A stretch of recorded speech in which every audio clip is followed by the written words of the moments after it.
વંદે માતરમ। આજે અહિલ્યાબાઈ હોળકર જે લોકમાતા તરીકે જેમને બિરુદ મળેલું એવા લોકમાતા અહિલ્યાબાઈ હોળકરજીની આજે જન્મજયંતિ અને તે નિમિત્તે ભારતભરમાં એમની સ્મૃતિઓ એમણે જે આ ભારત વર્ષના અંદર ધર્મમાં હોય કે રાષ્ટ્ર માટે હોય, સમાજ માટે હોય, ન્યાય માટે હોય, જે કંઈ પણ કાર્યો કર્યા છે એ કાર્યોને બધા આપણે યાદ કરીએ અને યાદ કરવા પાછળનો હેતુ એટલો જ કે યાદ કરીને આવા જે મહાપુરુષો થતા હોય છે એ આદર્શ પુરુષો અને માતાઓ એમના ગુણ આપણા પણ જીવનમાં આવે, હેતુ એનો એ જ હોય છે। એટલે જ આપણે આવા પર્વને આવા ઉત્સવોને ઉજવતા હોઈએ। આજે લોકમાતા અહિલ્યાબાઈ હોળકરજીને યાદ કરીને એમના સ્મૃતિમાં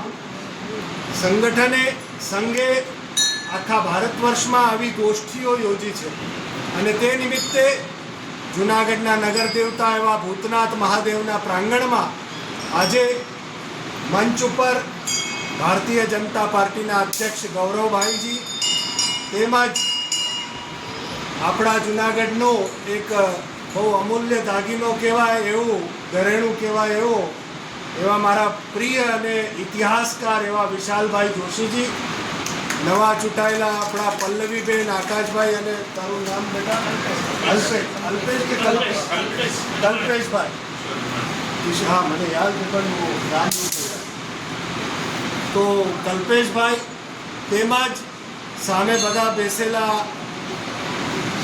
કાર્યકર્તાઓ, નગરજનો, નગર શ્રેષ્ઠીઓ, આપ સૌને હું સૌથી પહેલાં ક્ષમા માગું છું। મારા પુનાથી મહેમાનો આવ્યા હતા અને પુનાથી આવેલા મહેમાનોના લીધે મને થોડુંક મોડું થયું, તો મેં પહેલાં ક્ષમા પણ માગી હતી કે મને મોડું થશે, આપ ચાલુ કરી દો, અને મધ્યે હું છેલ્લા ક્ષણે આવી ગયો।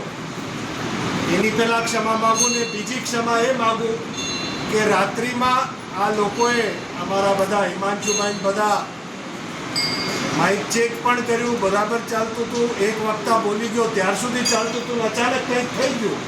હવે જ્યારે ક્રાંતિકારી વાતો થાય ઉર્જા કદાચ સંભાળી ન શકે સાધન, પણ જે હોય તે એની વ્યવસ્થા તરત કરી રહ્યા છે, રિપેર થઈ જશે, પણ ત્યાર સુધી આપણો કાર્યક્રમ પણ પૂરો થશે, તો એની પણ ક્ષમા માગું છું કેમ કે એ અચાનક આવું થઈ ગયું।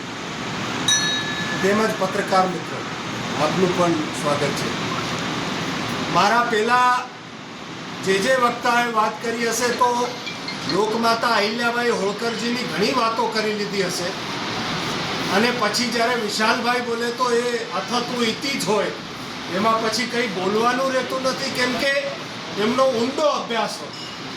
પણ મને એટલું ખબર છે કે એક શાસકના ગુણ જે આ શાસ્ત્રોમાં કીધા છે એ શાસક કેવો હોવો જોઈએ એનું જો મૂર્તિમંત ઉદાહરણ હોય તો એ લોકમાતા અહિલ્યાબાઈ હોળકર છે।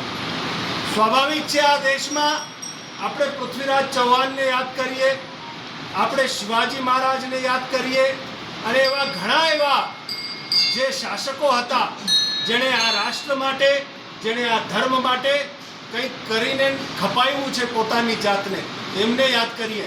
પણ મને ક્યારેક બહુ અંતે પોતાને પણ ચિંતા થતી કે રાણી લક્ષ્મીબાઈ એમનું જીવન પછી લોકમાતા અહિલ્યાબાઈ હોળકર, કદાચ હું એમ પણ કહું કે ઝાંસીના રાણી લક્ષ્મીબાઈનું નામ વધારે લેવાતું હશે આ રાષ્ટ્રના અંદર, પણ લોકમાતા અહિલ્યાબાઈ હોળકરને થોડાક રાજ્યોમાં જ ઓળખ હશે।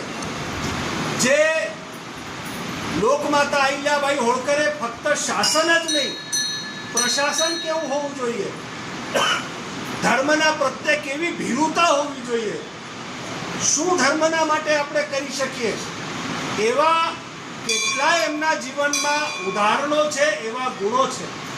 તમને સૌને ખબર જ છે સોમનાથ મહાદેવ મંદિરના જીર્ણોદ્ધારની વાત આવે કાશી વિશ્વનાથના જીર્ણોદ્ધારની વાત આવે કે ઉજ્જૈનના મહાકાલના જીર્ણોદ્ધારની વાત આવે, આવા અસંખ્ય મંદિરો આ 3 તો પ્રમુખ મંદિરો કહી રહ્યો છું સાહેબ, પણ અસંખ્ય મંદિરોનો જીર્ણોદ્ધાર કર્યો, ધર્મશાળાઓનો જીર્ણોદ્ધાર કર્યો, અન્નક્ષેત્રનો જીર્ણોદ્ધાર કર્યો. પણ કદાચ આ જુનાગઢ વાસીઓને ખબર નહીં હોય કે ગિરનારના ઉપર પણ અહિલ્યાબાઈ હોળકરે જીર્ણોદ્ધાર કર્યો છે. ક્યાંનો? તો કમંડળ કુંડનો, ગુરુ દત્તાત્રેયની જગ્યા છે એનો, એના ચિહ્નો આજે પણ ત્યાં લાગેલા છે સાહેબ, લખાયેલું પણ છે. આ અહિલ્યાબાઈ હોળકર હતા સાહેબ.